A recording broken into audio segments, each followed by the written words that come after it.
नमस्कार, मैं सुमंत। आज हम लोग पढ़ेंगे नेशनल इनकम अकाउंटिंग के बारे में, राष्ट्रीय आय लेखांकन के बारे में।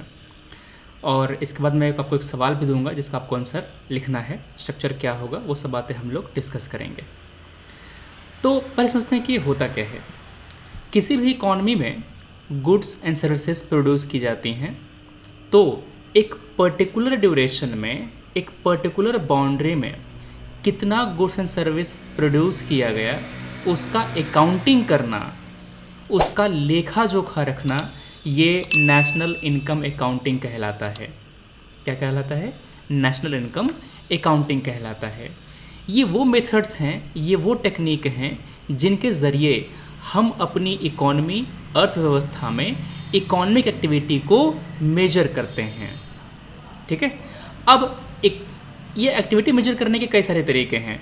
GDP, gross national product, NDP, NNP, ये सब अकाउंटिंग के तरीके हैं। ये सब अर्थव्यवस्था के जो क्रियाकलाप हैं, इकोनॉमिक एक्टिविटी हैं, उसको मेजर करने के तरीके हैं। अभी जो सबसे ज़्यादा यूज़ किया जाता है वो है जीडीपी, ग्रॉस डोमेस्टिक प्रोडक्ट। ये क्या होता है? एक पर्टिकुलर बाउंड्री में, एक पर्टिकुलर ड्यूरेशन में कितना गुड्स एंड सर्विस प्रोड्यूस किया गया इस बाउंड्री में रहने वाले लोगों के द्वारा, उसको हम उस कंट्री का, उस बाउंड्री का जीडीपी कहते हैं। भारत में जीडीपी को एस्टिमेट करता है सीएसओ, और 3 तरीके से जीडीपी कैलकुलेट किया जा सकता है। पहला है वैल्यू एडिशन मेथड, दूसरा है इनकम मेथड, तीसरा है एक्सपेंडिचर मेथड। मतलब कि अगर हम इस बाउंड्री में रहने वाले सभी लोगों का इनकम जोड़ दें तो इनकम मेथड से हम लोग एक्टिविटी कैलकुलेट कर सकते हैं। अगर हम इस बाउंड्री में रहने वाले सभी लोगों का खर्च जोड़ दें, फॉर एग्जांपल मान लो कि एक फैक्ट्री है जिसने 500 रुपये खर्च करके मशीन खरीदी। कोई इंसान है जिसने हेल्थ सर्विस पर 200 रुपये खर्च किए। कोई डॉक्टर है जिसने पढ़ाई पर 100 रुपये खर्च किए। तो सबका आप एक्सपेंडिचर जोड़ दोगे ना, तभी आपका वही अमाउंट आएगा, वही जीडीपी आएगा। तो सबका इनकम जोड़ दो, सबका एक्सपेंडिचर जोड़ दो, या तो सबका वैल्यू एडिशन जोड़ दो। ये क्या होता है? वैल्यू एडिशन का मतलब ये है, मान लो कि आपने 100 रुपये का आटा लिया, 100 रुपये का आपने आटा लिया, इसको आपने ब्रेड बना करके 160 रुपये में बेचा। तो आपने इसमें कितने रुपए का वैल्यू ऐड किया? आपने इसमें 60 रुपये का वैल्यू ऐड किया, है ना। उसी तरीके से हर इंसान कुछ ना कुछ वैल्यू ऐड करता है। फॉर एग्जांपल एक टीचर अगर पढ़ाता है और पढ़ाने के लिए अपना जो कोर्स है अगर वो 100 रुपये में बेचता है, तो क्या कर रहा है? वो एक तरह से 100 रुपया ऐड कर रहा है। ठीक है ना। हाँ, अगर आप उसमें से लागत वगैरह माइनस कर देंगे, जैसे कि उसका नेट का खर्चा, कंप्यूटर का जो खर्चा है वो सब अगर माइनस कर देंगे, तो उसका जो वैल्यू एडिशन है वो कम जाएगा। मगर इस तरह से हम लोग कैलकुलेट करते हैं। तो समझे कि क्या होता है national income accounting. Economic activity को एस्टिमेट करने की प्रक्रिया नेशनल इनकम अकाउंटिंग कहलाती है। ये कई तरह का होता है। जीडीपी, जीएनपी, एनडीपी, एनएनपी, ये सब चीज़ें हैं। जीडीपी हम लोग 3 तरीके से एस्टिमेट कर सकते हैं। अब अगली बात ये है कि हम लोग ये अकाउंटिंग करते क्यों हैं, हम लोग मेजरमेंट करते क्यों हैं। सबसे पहले ये बात कि हम लोग अलग अलग देशों को कंपेयर कर सकते हैं। जैसे कि किसी देश में अगर इकोनॉमिक एक्टिविटी ज़्यादा है, वहाँ पर गुड्स एंड सर्विस ज़्यादा प्रोड्यूस हो रही हैं, वहाँ का ग्रोथ रेट ज़्यादा होगा, विकास की दर ज़्यादा होगी, वहाँ पर डेवलपमेंट ज़्यादा होगा। जनरली ये देखा गया है कि जिस कंट्री का ग्रोथ रेट, डेवलपमेंट ज़्यादा होता है, वहाँ पर रहन सहन का जो स्तर है वो ज़्यादा अच्छा होता है, स्टैंडर्ड ऑफ लिविंग ज़्यादा अच्छी होती है। तो हम लोग देश को कंपेयर कर सकते हैं, अलग अलग अर्थव्यवस्थाओं का तुलना कर सकते हैं। दूसरा, जीडीपी जब कैलकुलेट करते हैं तो हमें पता होता है कि मैन्युफैक्चरिंग सेक्टर का कितना कंट्रीब्यूशन रहा, सर्विस सेक्टर का कितना कंट्रीब्यूशन रहा, जो प्राइमरी सेक्टर है उसका इतना कंट्रीब्यूशन रहा। तो हम ये पाते हैं कि भारत में अगर बात करें तो सबसे ज़्यादा कंट्रीब्यूशन सर्विस सेक्टर का है। इसका मतलब क्या है? सबसे ज़्यादा वैल्यू एडिशन सर्विस सेक्टर से हो रहा है। तो हमें करना क्या चाहिए, हमको प्राइमरी सेक्टर में ज़्यादा इन्वेस्टमेंट करना चाहिए ताकि इसका भी योगदान बढ़े। हमारा जो सेक्टर है मैन्युफैक्चरिंग का, करीब 10-15 साल से 15% ग्रोथ रेट पर ही मतलब 15% कंट्रीब्यूशन पर ही अटका हुआ है। तो इसका भी कंट्रीब्यूशन बढ़ाना है, क्या करना होगा, हमको यहाँ पर निवेश करना होगा। तो हम लोग इनकम अकाउंटिंग से ये समझते हैं कि किस सेक्टर का कितना कंट्रीब्यूशन है, कहाँ हमको इन्वेस्टमेंट करना है, हम लोग किस तरह का पॉलिसी बनाएंगे, किस सेक्टर को कितना ज़्यादा रिसोर्स एलोकेट करेंगे। समझ गए, कौन सा सेक्टर अचीव कर रहा है, कौन सा सेक्टर फेल हो रहा है, ये सारी बातें हमको नेशनल अकाउंटिंग से ही समझ में आती हैं। दूसरा, सरकार अपना बजट की पॉलिसी बनाते टाइम भी ये अकाउंटिंग का डाटा देखती है, जैसे कि हमको कितना टैक्स लगाना है, कहाँ पर टैक्स कम करना है, किस सेक्टर को इंसेंटिव देना है। जैसे कि एग्रीकल्चर इनकम पे कोई इनकम टैक्स नहीं लगता, ठीक है ना। तो ये जो पॉलिसी है वो इसी इनकम अकाउंटिंग पर ही रखी गई है, उसी पर बेस्ड है। क्लियर है। जो हमारा एक्सक्लूसिव जोन है, एक्सक्लूसिव इकोनॉमिक जोन होते हैं हमारे, उनमें भी किस तरह का इंसेंटिव दिया जाए, वो सब पॉलिसी भी हम लोग इसी इनकम अकाउंटिंग को देख करके बनाते हैं। अब आती है बात कि ऐसा कौन कौन सा कारक है, फैक्टर है, जो किसी भी देश का जीडीपी को अफेक्ट करता है। सबसे बड़ा कारक है वहाँ का नेचुरल रिसोर्स। जिस कंट्री के पास नेचुरल रिसोर्स होता है, उनके पास रॉ मटेरियल होता है ना। उस रॉ मटेरियल का ज्योग्राफिकल लोकेशन कितना बढ़िया है, क्या वो मार्केट के नज़दीक है, मतलब कि अगर कोयला नदी के किनारे हो, अगर लोहा नदी के किनारे हो, तो वहाँ पर हाइड्रो इलेक्ट्रिक पावर बनाया जा सकता है, वो बिजली हम लोग कारखाने में इस्तेमाल कर सकते हैं। नदी का जो वाटरवे है उसको इस्तेमाल करके हम लोग ट्रांसपोर्ट कर सकते हैं। तो सारी अच्छी चीज़ें हो सकती हैं। तो नेचुरल रिसोर्स, उसका लोकेशन, ये चीज़ें तय करता है कि किसी कंट्री का जीडीपी कितना तेज़ी से ग्रो करेगा। अब किसी कंट्री के पास रिसोर्स हैं ही नहीं तो क्या करेगा, वो कहीं से खरीद के लाएगा। फॉर एग्जांपल जापान के पास रिसोर्स नहीं है होता तो क्या करता है, वो इंडिया से आयरन ओर मंगाता है, अफ्रीका से रिसोर्स खरीदता है और जा करके अपने यहाँ मैन्युफैक्चरिंग करता है। तो जापान की मैन्युफैक्चरिंग बहुत ज़्यादा स्ट्रॉन्ग है, ठीक है। उसके पास कैपिटल है, जापान के पास कैपिटल है। Japan is a capital surplus country, India is a capital scarce country. उस कंट्री में इन्वेस्टमेंट ज़्यादा होगा जिसके पास कैपिटल ज़्यादा हो। वहाँ उस कंट्री की पॉलिटिकल स्टेबिलिटी जितनी अच्छी होगी, वहाँ पर निवेश उतना ज़्यादा आएगा।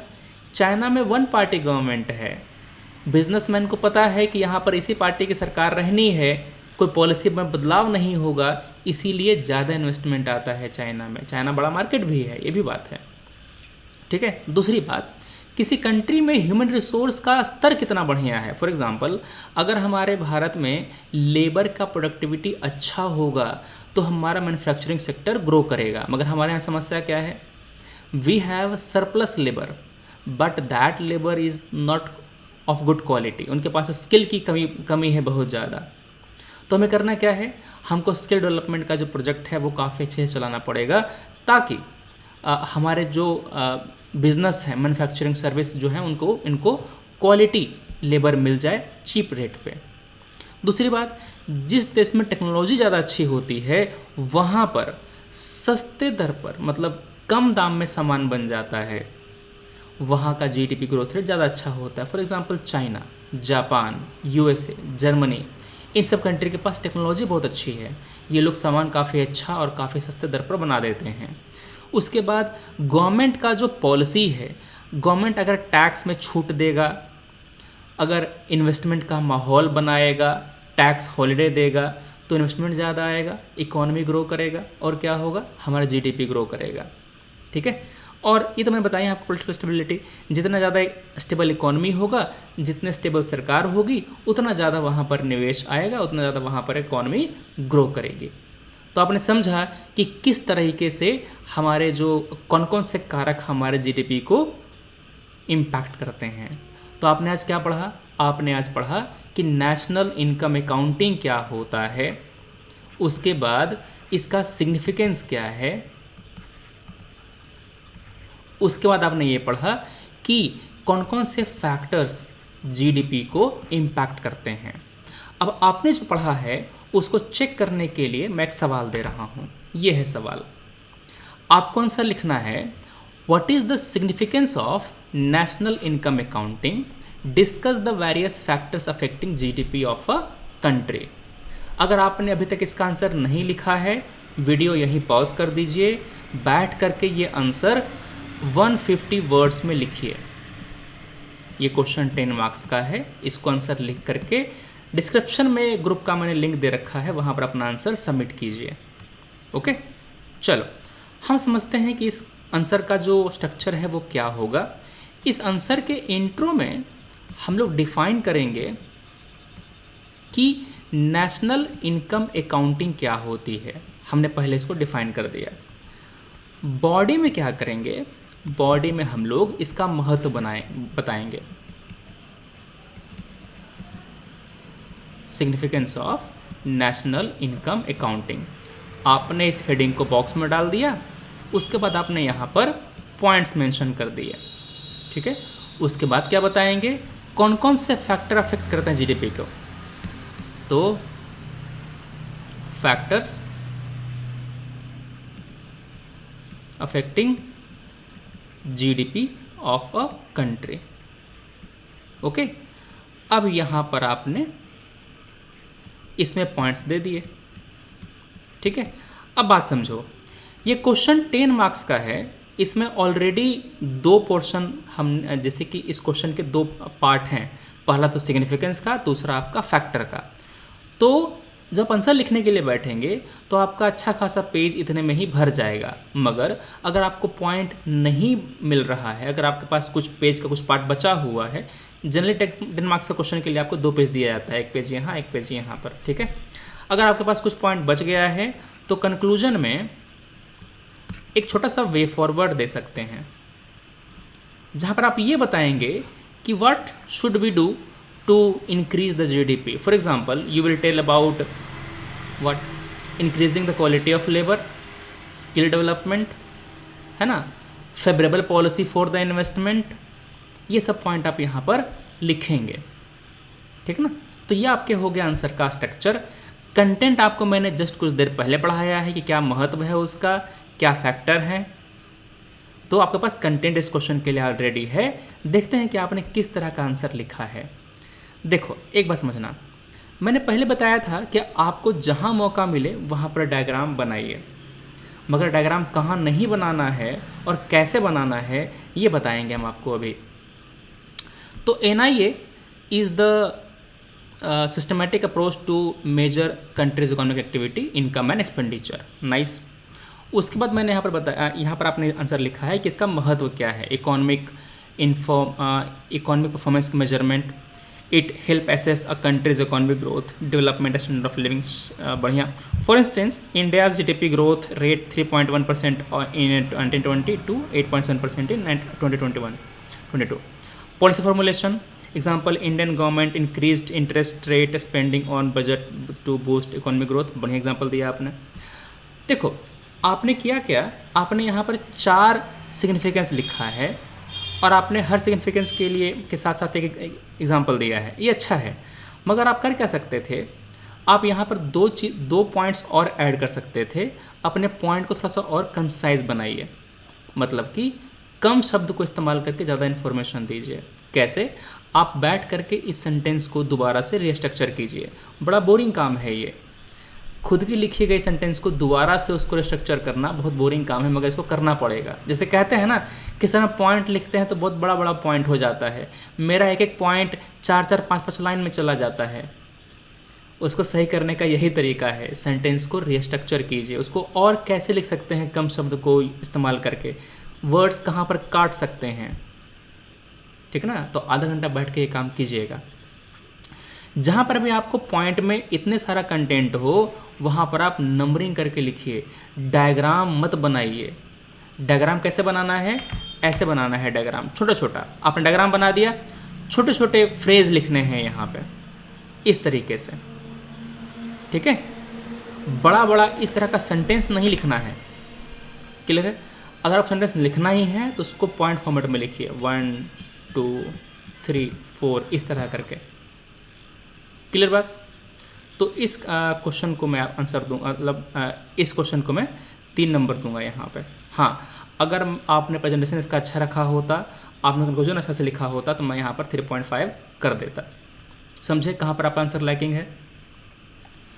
ठीक है ना? अब यहाँ पर देखते हैं नेशनल अच्छा, इसका कंक्लूजन कैसा? कंक्लूजन एक वे फॉरवर्ड टाइप का, ठीक है ना, ये भी अच्छा है। National accounting refers to process of measuring and calculating the economic activity of a country. बढ़िया, ठीक है। इंट्रो सिंपल है, कंसाइज है। कौन कौन से फैक्टर इफेक्ट करते हैं? Natural resource, capital, technology, inflation, global economic trends, consumer spending, government spending. हाँ, सरकार कितना खर्च करती है ना, ये भी तय करती है। फॉर एग्जांपल, गवर्नमेंट अगर मनरेगा पर खर्च करना बढ़ा देगी ना, तो जो रूरल जीडीपी है वो बढ़ जाएगा। ठीक है, सरकार का एलोकेशन अगर एग्रीकल्चर पर बढ़ जाएगा तो आपका रूरल जीडीपी बढ़ जाएगा। दूसरी बात, कंज्यूमर स्पेंडिंग, ग्राहक जितना ज़्यादा खर्च करेगा, डिमांड उतनी ज़्यादा होगी, तो बिजनेसमैन उतना ज़्यादा गुड्स एंड सर्विसेज प्रोड्यूस करेंगे, so it will increase production and दस द जीडीपी। समझे? तो ये सब पॉइंट मैंने आपको नहीं बताया था अपने आंसर में, यहाँ पर आप उसको लिख लीजिएगा, ये पॉइंट एक्स्ट्रा पॉइंट्स हैं। नाइस। इन्फ्लेशन उतना ज़्यादा इम्पैक्ट नहीं करता है। हाँ, हल्का सा इन्फ्लेशन रहना चाहिए ताकि प्रोड्यूसर को ये लगे कि डिमांड है। ठीक है, तो ये बातें हो गई। Understanding these factor help policy maker develop strategies to promote economic growth, stability and development. Nice. यहाँ पर मैं आपको 3.25 मार्क्स दूंगा, क्योंकि तुमने पूरा का पूरा गायब कर दिया है सिग्निफिकेंस वाला पार्ट। हाँ, 3 नहीं दूंगा मैं, 7.3 नंबर तुमने गोला मारा है यहाँ पे। तुमने क्या किया है? तुमने इसका महत्व ही नहीं लिखा है, मतलब लिखा है इस तरह से, थोड़ा सा और मैं एलिबोरेट करना चाहता था इस पर, थोड़ा सा इसको और एलिबोरेट कीजिएगा। तो हाँ, 3 नंबर ठीक है इसके लिए, 3 नंबर।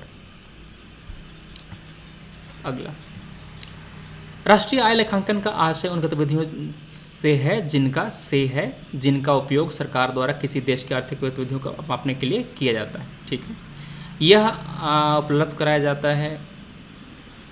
यार, तुमको महत्व में और जन संख्या को फर्क नहीं पता।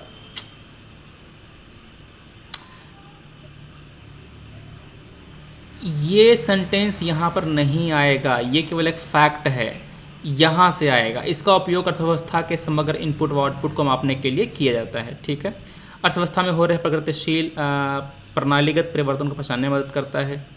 ठीक है, ओके। जैसे कि अगर मैं इसी सेंटेंस को मैं करता रेस्ट, तो क्या करता? अर्थव्यवस्था में हो रहे प्रणालीगत परिवर्तन को पहचानने में मदद करता है, तो मैं यहाँ पर यह वाला जो पार्ट है वो हटा देता। दूसरा, जैसे कि आपने लिखा नहीं वाला आर्थिक गतिविधि के बारे में जानकारी देता है, इतना ही मैं लिखता शॉर्ट में। ठीक है, केंद्रीय बैंक ब्याज दर में परिवर्तन करने तथा मौद्रिक नीति निर्धारित करने में उपयोग किया जाता है। बढ़िया, तो यहाँ पर मैं ये वाला वर्ड काट देता, उपयोग, बस इतना सही है।